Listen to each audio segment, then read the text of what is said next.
Cae la tarde y en un rincón de la ciudad, en un pequeño jardín, alguien cuenta una historia, reflexiona en voz baja o conversa, paseándose bajo los árboles. Es hora de volver a casa, bajar la velocidad y darle tiempo al tiempo. Christian Warnken nos abre la verja de su jardín para que respiremos aire puro y oxigenemos el espíritu. En Pauta, aquí comienza Desde el Jardín, una presentación de Fundación Irarrázaval, desde 1920, al servicio de la educación, humanismo y técnica, y Grupo Viva, promoviendo la sostenibilidad en la empresa y los barrios. Lo esencial de toda exploración será volver al propio jardín y ver las cosas por primera vez, decía el poeta T.S. Eliot. Hoy día es lunes 24 de abril del año 2023, queridos y queridas radiovidentes que nos escuchan en Antofagasta, en Temuco, en Valparaíso, Viña del Mar, Santiago, también los que nos siguen a través de pauta.cl o de Spotify. Estoy abriendo la verja de madera de mi jardín. En realidad ya estoy en mi jardín a esta hora de la tarde. Es una hora que me encanta para pasearme por este jardín, conversar con los pájaros, con los árboles, con las estrellas cuando se vean en el cielo. Y sobre todo me gusta cruzar, ustedes lo saben, los días lunes al patio de la escuela, que está muy cerca de este jardín, escuchar el sonido de las campanas, la vitalidad de los niños. Y bien, cada vez que entro acá me encuentro con ella y escucho su voz. Muchas de las cosas que hemos menester tienen espera, el niño no. Él está haciendo ahora mismo sus huesos, criando su sangre y ensayando sus sentidos. A él no se le puede responder mañana, él se llama ahora. A él no se le puede responder mañana, él se llama ahora. Esa frase como que hay ganas de sacarla y colocarla en mármol en todos los colegios de Chile, bueno, también en los ministerios, los que deciden qué se financia, qué no se financia, donde se toman las decisiones públicas, en el Congreso, en todas partes deberíamos tener esa frase, la verdad. La urgencia que no admite tardanza. Ahora, normalmente yo siempre leo un pensamiento pedagógico de Gabriela Mistral estos lunes, antes de iniciar la conversación que tenemos ahora, pero hoy día quiero leer un poema de Gabriela Mistral y quiero contar una historia. Yo hace muchos años atrás visité una escuela hospitalaria en un hospital público de Santiago. Fue una experiencia realmente muy potente, muy emocionante, muy emotiva. Entré a una sala, conversé con unos niños, fue una sesión maravillosa de conversación con ellos y con la profesora. Pero lo que nunca me voy a olvidar es que una de las niñas en un momento se levanta y me dijo, ¿le puedo recitar un poema de Gabriela Mistral? Le dije, por supuesto, probablemente lo había preparado.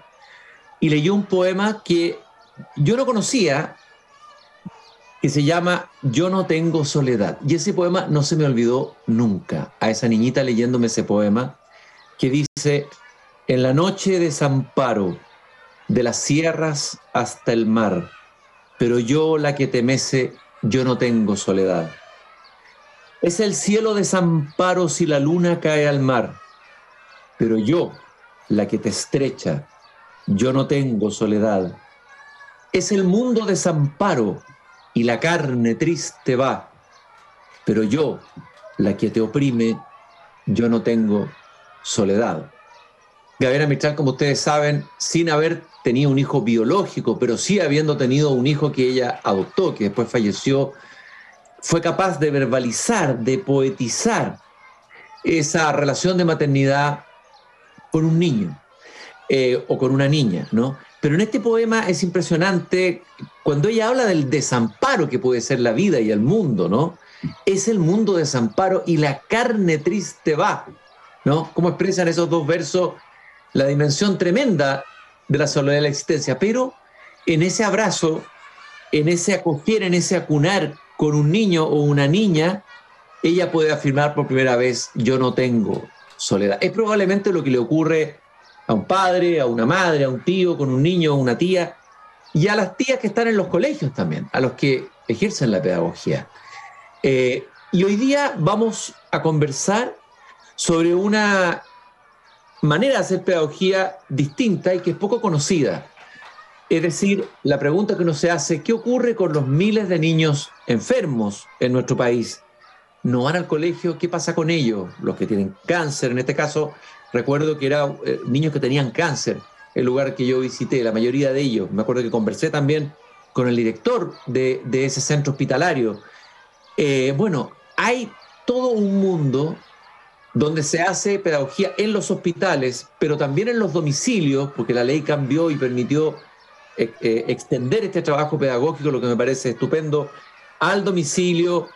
Y ahí tenemos una cantidad de profesores y profesoras dedicadas a enseñar, a educar, a acompañar y acompañarse, a pesar de lo que leíamos de Gabriela Mistral, de estos niños. Muchos de ellos probablemente se van en el camino, parten, ¿no? Y probablemente es un profesor que está expuesto a una situación límite, muy dura, pero que al mismo tiempo puede tener un sentido profundo y que nosotros, digamos, tal vez no podemos acceder a ese sentido o a ese misterio.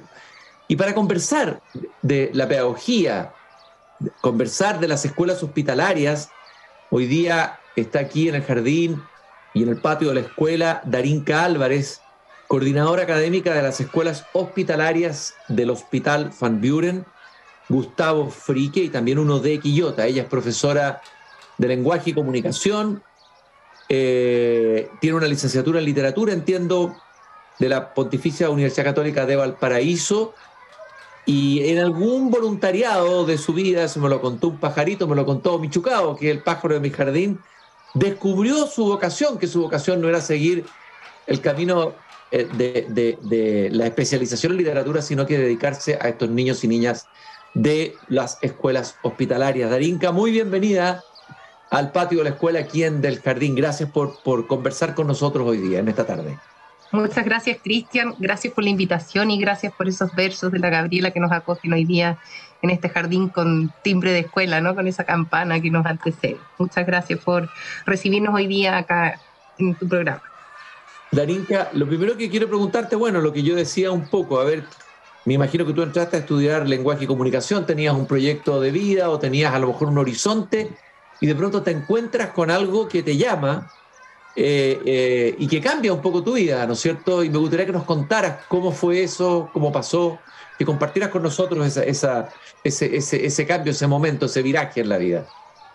Bueno, tengo la suerte de venir de una familia bien potente en términos de servicio social. Mi papá es doctor, mi mamá fundó y es voluntaria de la Corporación de Niños con Cáncer, así que desde chiquitita estuve ligada ahí a la parte social.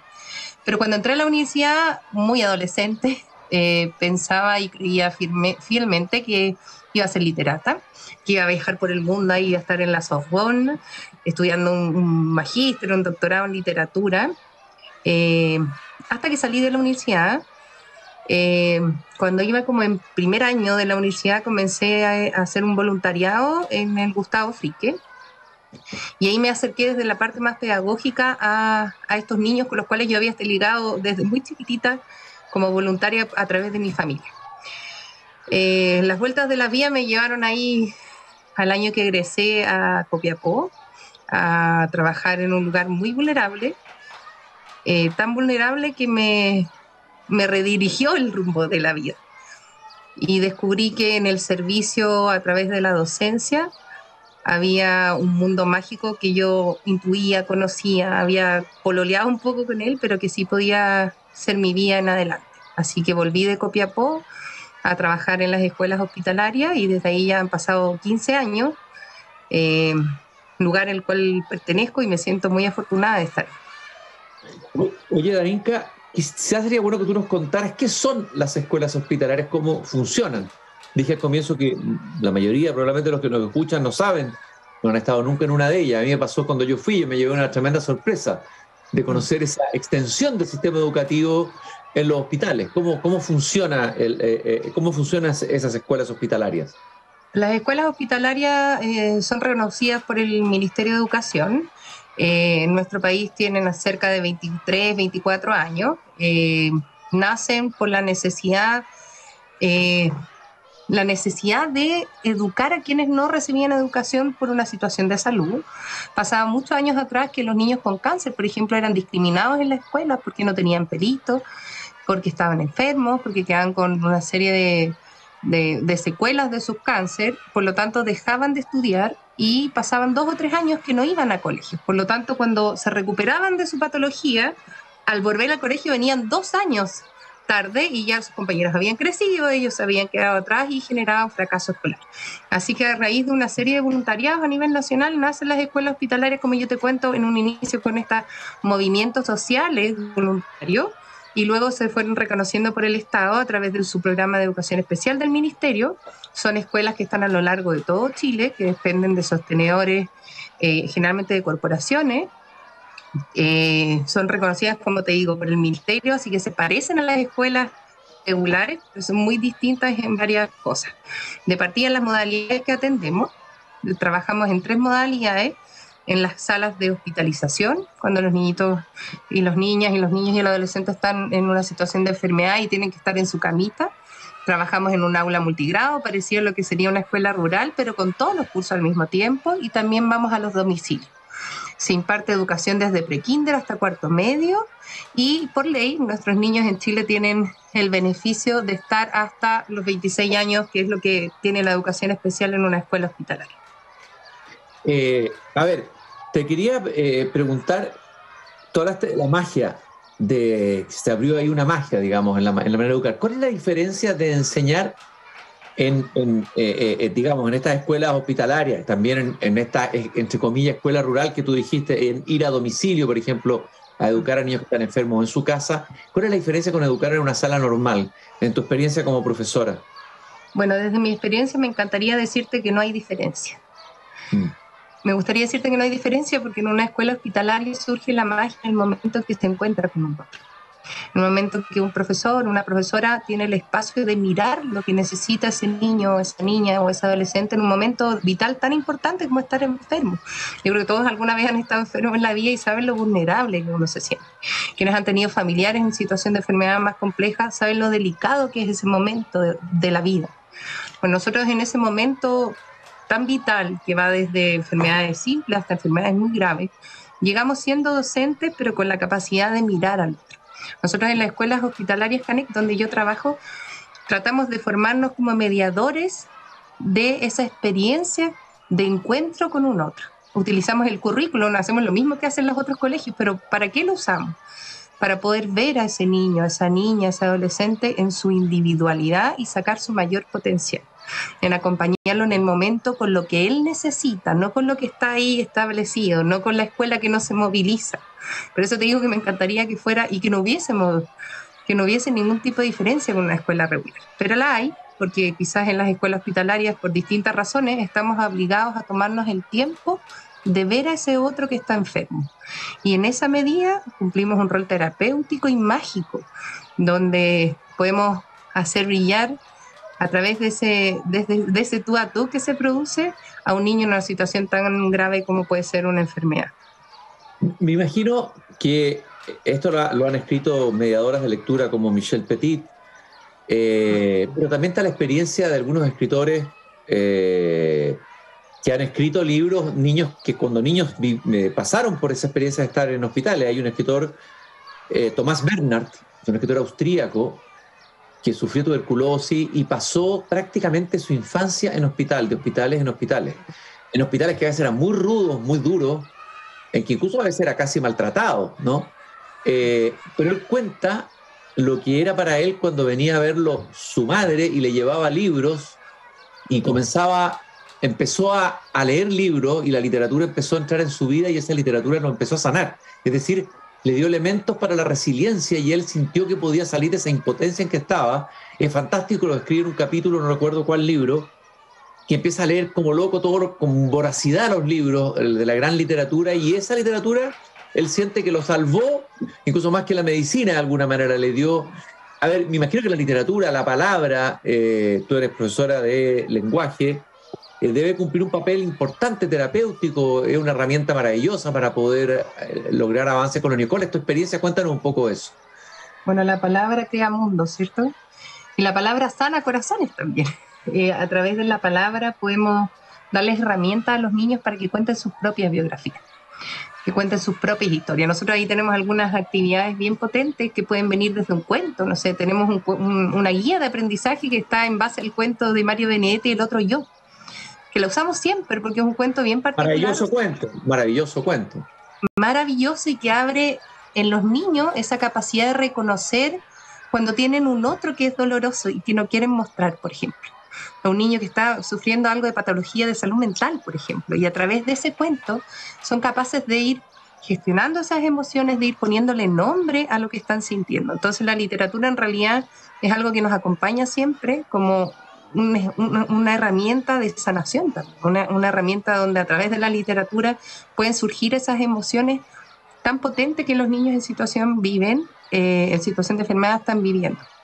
Así que es una herramienta que utilizamos siempre, que nos acerca a los niños de la forma más innata. Y los chiquititos, un cuento es lo más natural que tienen, sobre todo los cuentos clásicos, ¿cierto? Así que los usamos continuamente como una forma de acercarnos a los niños, pero también como de darles como una llavecita para abrir su mundo interior. ¿Hay alguna experiencia que recuerdes o algo que te haya pasado? Bueno, nos contaste lo del otro yo, ese fantástico cuento de Mario Benedetti, que también lo usé alguna vez cuando fui profesor al comienzo.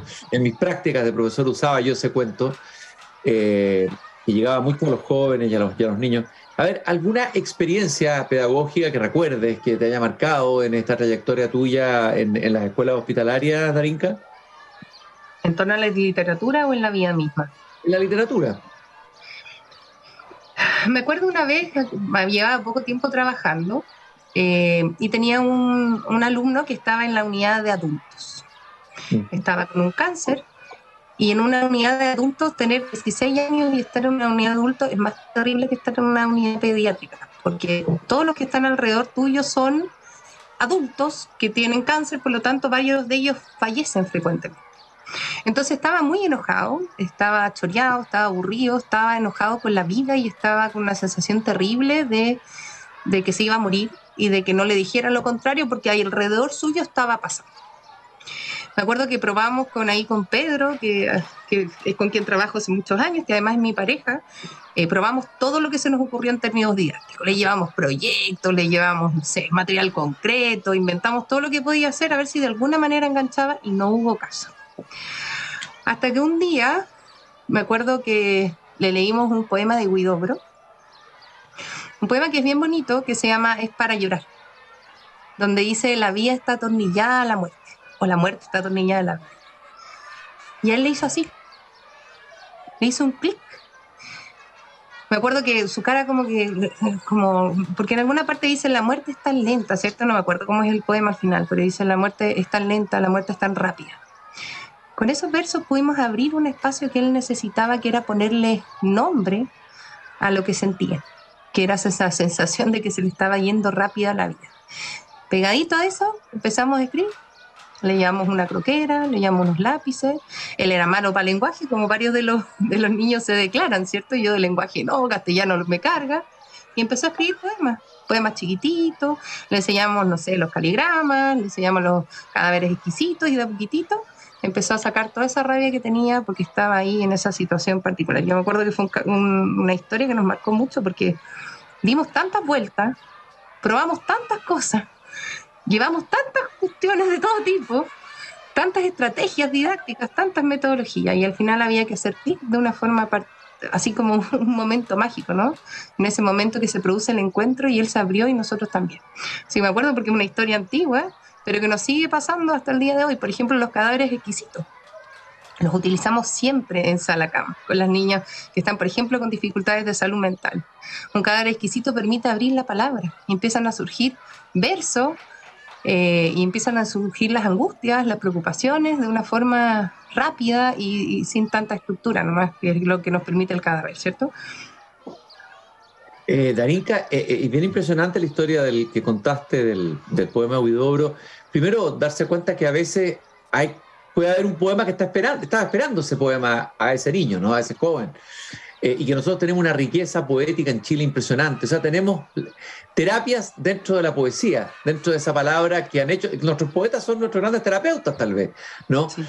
Y aquí encontré el poema de Huidobro, no podemos leerlo entero, es una maravilla poema, como todos los poemas de Huidobro, voy a leer un pedacito. Es para llorar que buscamos nuestros ojos, para sostener nuestras lágrimas allá arriba, en sus sobres nutridos de nuestros fantasmas. Y después dice lo que tú afirmabas, la muerte está atornillada a la vida, los astros se alejan en el infinito y los barcos en el mar. Las voces se alejan en el aire vuelto hacia la nada, los rostros se alejan entre los pinos de la memoria, dice Vicente Huidobro, y es impresionante que un niño, un joven, haya conectado con el poema directamente. Una pregunta que quería hacerte, Darinka, a ver, el hecho de estar en contacto con niños que se pueden morir, me imagino que es una experiencia muy radical, no creo que cualquier persona esté preparada para vivenciar eso. Recuerdo haber conversado una vez con alguien que había querido dedicarse a esto y no pudo, no lo resistió. A ver, ¿cómo se trabaja? ¿Cómo te trabajas tú esto? ¿Cómo trabaja un especialista y sobre todo ante el dolor y la muerte de un niño? Recuerdo una frase tremenda que dijo una vez el poeta Rainer María Rilke: si la muerte de un niño no tiene sentido, nada tiene sentido, decía Rilke. Entonces, es un hecho radical y extremo, la muerte de un niño. Sí. Bueno, primero yo personalmente me siento profundamente afortunada de poder estar ahí en esa vida atornillada a la muerte. Me acuerdo hace varios años atrás, yo tenía una alumna muy regolana, la Jocelyn Pacheco Aceituno, que cumple ya 10 años, que falleció hace poquito. Me acuerdo que con ella hicimos todo un trabajo de acompañarla a morir. Era una adolescente, tenía también 15 años. Y me acuerdo que el día que falleció, ella tenía mucho miedo de que su mamá se quedara sola. Y cuando iba a morir, ella sabía que estaba agonizando y me mandó a llamar del 5º piso. Y me acuerdo porque estaba ahí, bueno, con esa angustia, ¿cierto?, de que alguien va a fallecer. Entonces me acuerdo haber corrido por los pasillos del Frique para alcanzar a llegar antes que la Jocelyn se muriera. Y me acuerdo que abrí la puerta de su box en oncología y había fallecido justo en los minutos que yo venía subiendo. Y estaba con su mamá. Y en ese momento, la mamá me ve y se pone a llorar y a mí me toca abrazarla. Oh. Me dio una pena de alma, porque yo la quería mucho, la había acompañado muchos años y quedé con esta idea de que no había alcanzado a llegar. Con esta culpa, ¿cierto? ¿Por qué no habría corrido más rápido? ¿Por qué no fui? ¿Por qué no subí más rápido las escaleras? No sé, hasta que me di cuenta que la Jocelyn necesitaba que yo estuviera ahí para su mamá, no para ella. Y que mi momento había sido estar ahí porque ella había decidido que yo estuviera para abrazar a su mamá. Yo creo que cuando uno descubre secretos como esos de la vida, se da cuenta que, bueno, en esta cultura occidental que vivimos, la muerte la dejan de un lado, ¿cierto? Igual que los sentimientos que son negativos, entre comillas, ¿cierto? No podemos tener ira, no podemos tener pena, hay que estar siempre contentos, ¿cierto? La muerte no existe, la muerte no está. ¿Cómo trabajo yo esta vida atornillada a la muerte? Es sabiendo que es parte de ella, de que realmente está atornillada y que uno tiene la fortuna de poder vivir esos momentos como el que viví con la Jocelyn. De saber que te van a elegir a ti para abrazar a una mamá. Te estoy hablando hace 10 años, yo era mucho más joven, era mucho más chica, y me tocó abrazar a una mamá mucho más vieja que yo, que había perdido recién, hace unos segundos, a su mamá. Entonces, ¿cómo se va trabajando? Con harto autocuidado, pero también con harta mirada de vida, dándose cuenta que estamos en una cultura que ensarza otras cosas y que deja de lado lo que es tan natural como morirse o como estar enfermo. Y que si uno tiene la oportunidad como profesor de poder estar en esos momentos vitales, realmente es muy afortunado. Y como dices tú, es verdad, no sirve para cualquiera. No cualquiera puede trabajar en una escuela hospitalaria. Pero quienes estamos ahí, yo creo que somos muy y profundamente afortunados de lo que vamos descubriendo en el camino. A propósito de lo que decías, que esta separación que se ha hecho en Occidente entre la muerte y la vida, que nos ha hecho tal vez más frágiles ante la muerte, el hombre occidental moderno que tiene todo, que vive más que antes, etcétera, etcétera. Han habido grandes avances en la salud, pero la muerte se esconde bajo la alfombra, no se habla de ella en esta era de la positividad, todo tiene que ser positivo, con un like, no hay angustia, no hay pena, no hay llanto, etc. Me acordé de una expresión que acuñó el mismo Vicente Huidobro. Él hablaba de la muer-vida, ¿no? La canción de la muer-vida. También recuerdo que conversé esa vez que visité el hospital donde esa niña me leyó el poema y me enseñó el poema Ya no tengo soledad de Gabriela Mistral. Me acuerdo que me dijo, estos niños, mis niños, hablaba ella. Y yo he aprendido que ellos están más preparados que sus padres a veces para partir. Y que a veces se van cuando ya sienten que sus padres están preparados para que ellos partan. Que a mí me impresionó cuando me dijo eso. Y quería preguntarte si tú crees que es así. ¿Cuál es tu experiencia con eso? Creo que absolutamente es así. Creo que los niños tienen más sabiduría que nosotros, y cuando viven enfermedades catastróficas van adquiriendo una mirada de vida distinta. Cuando empecé a trabajar, la primera vez que me tocó contener a un niño que venía de salir de la doctora, que le había dicho que se iba a morir, que pasaba paliativo, esa palabra que tanto asustó da. Recuerdo que la mamá me lo tiró para la oficina para adentro. Dijo, no sé qué, sorry, estoy mal, y me lo tiró para adentro. Y yo era la primera vez que hablaba con un niño de ese tema. Y bueno, dije, bueno, si estoy en esta, tengo que poder hablar. Y fue así como, encomendarme a Dios que me diera las palabras que tenía que tener, ¿cierto? Así como, vida, si tú me pusiste en esto, por favor, hazme certera, ¿cierto? Y fue preguntarle directamente qué le pasaba, qué temor tenía. Y él pudo hablar sin tapujos de la muerte. Y su miedo más profundo era cómo iba a quedar su mamá. Parecía lo que te contaba la Yosemite. ¿Cómo va a quedar mi mamá si yo me muero? A mí no me da susto, me decía. O sea, me da susto más o menos, me decía, pero no me da susto. Me da susto tener dolor, ese tipo de preocupaciones tenía. Pero ¿qué va a pasar de ella si yo no estoy? Creo que los niños van preparando un poco a los papás para estos momentos, y los papás también se van acercando a la muerte de otra manera, de una cultura, como te digo, que no nos enseña nada y que no se habla. Yo cuando hablo desde donde trabajo, la gente cree que soy casi Sor Teresa Calcuta. Es como, yo no podría hacer trabajo, ¿cierto? Así como es impresionante, que yo no podría, pasaría llorando. Bueno, no es así. En el hospital hay mucha alegría, hay mucha felicidad, hay dolor, hay muerte, hay vida, hay de todo. Pero sobre todo hay niños, igual que los que están afuera de un hospital. Entonces creo que los niños van preparando a sus papás, y los papás también se van preparando en las situaciones en que viven. ¿Han habido avances en el último tiempo? Entiendo esta nueva ley que incorporó todas las patologías y enfermedades. Entiendo que incorporó también el hecho de que se hace educación también a los niños que están en su casa, en el hogar. Han habido avances. ¿Qué es lo que falta para decir, este es un sistema comparado con otros sistemas que hay en otros países del mundo, que vamos a tenerlos como referencia, digamos? ¿Qué es lo que falta en Chile en estas escuelas hospitalarias, en esta educación hospitalaria, por darle un nombre? Bueno, faltan más recursos. La educación hospitalaria en general es una educación muy cara, porque hay que ir a los domicilios, hay que ir a terreno, hay que meterse en las tomas, hay que llegar a donde nadie llega.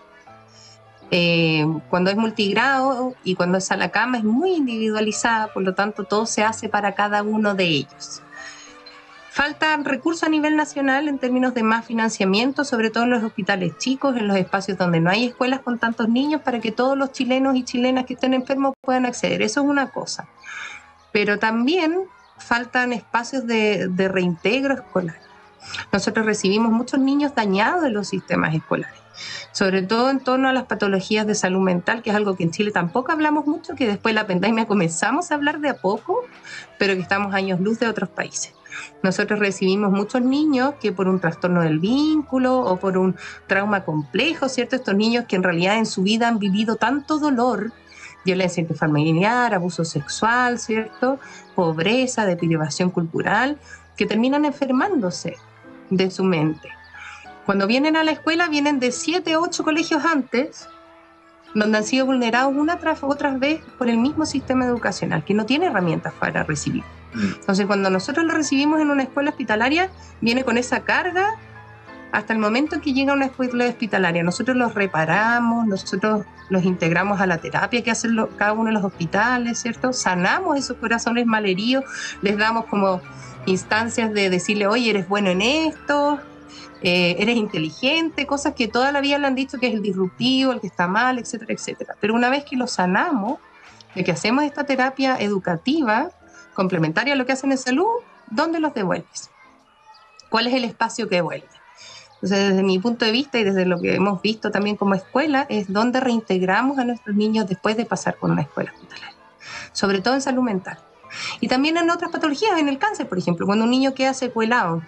Ese niño, por ejemplo, tiene un cáncer neurológico, como pasa en Van Buren, que es especialista en esa área, y queda con problemas motores o problemas de coordinación, y tiene que volver a su colegio. Y ese colegio le da susto que vuelva porque le puede pasar algo.